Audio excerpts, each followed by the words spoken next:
بسم اللہ الرحمن الرحیم۔ السلام علیکم۔ پتھر حضرت موسیٰ علیہ السلام کے کپڑے لے کر کیوں بھاگا؟ جاننے کے لیے اس ویڈیو کو مکمل دیکھیں اور اس چینل کو سبسکرائب کریں۔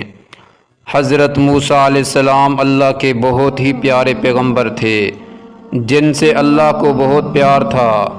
حضرت موسیٰ علیہ السلام کی ساری زندگی دلچسپ معجزات سے بھری پڑی ہے، مگر آج ہم حضرت موسیٰ علیہ السلام کے اس پتھر کا ذکر کریں گے جسے موسیٰ علیہ السلام ہر وقت اپنے جھولے میں رکھتے تھے۔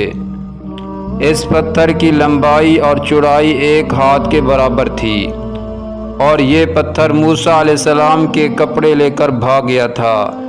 پھر موسیٰ علیہ السلام نے اسے پکڑا اور اپنے جھولے میں رکھ لیا۔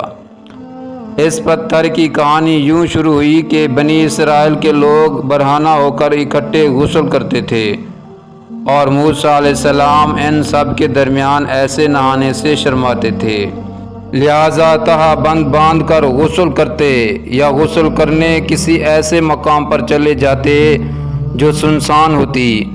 بنی اسرائیل نے موسیٰ علیہ السلام کی اس عادت پر ان پر بہتان لگا دیا کہ موسیٰ علیہ السلام کے ستر پر یا تو کوئی داغ ہے یا کوئی خرابی ایسی ضرور ہے جو وہ تہہ بند باندھ کر غسل کرتے ہیں۔ ایک دن جناب موسیٰ علیہ السلام غسل کے لیے پہاڑوں کے دامن میں ایک چشمے پر گئے اور چونکہ آس پاس کوئی نہیں تھا، لہٰذا پیغمبر خدا نے اپنے کپڑے ایک پتھر پر رکھ کر چشمے میں غسل شروع کر دیا۔ غسل مکمل ہونے پر آپ جب کپڑے اٹھانے پتھر کے قریب پہنچے تو پتھر سر پٹ بھاگ پڑا۔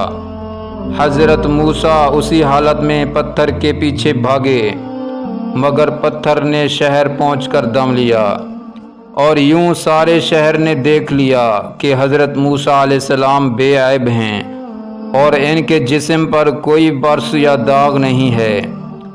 حضرت موسیٰ نے پتھر کے رک جانے پر اپنے کپڑے پہنے اور پتھر کو اپنے جھولے میں رکھ لیا۔ اس واقعے کا ذکر قرآن پاک میں اللہ سورۃ احزاب آیت نمبر 69 میں کرتا ہے، یا ایھا الذین آمنوا لا تکونوا کالذین آذوا موسیٰ فبرأہ اللہ مما قالوا وکان عند اللہ وجیہا۔ اے ایمان والو، تم ان لوگوں جیسے نہ ہونا جنہوں نے موسیٰ کو عیب لگا کر رنج پہنچایا، تو خدا نے ان کو بے عیب ثابت کیا اور وہ خدا کے نزدیک آبرو والے تھے۔ سبحان اللہ۔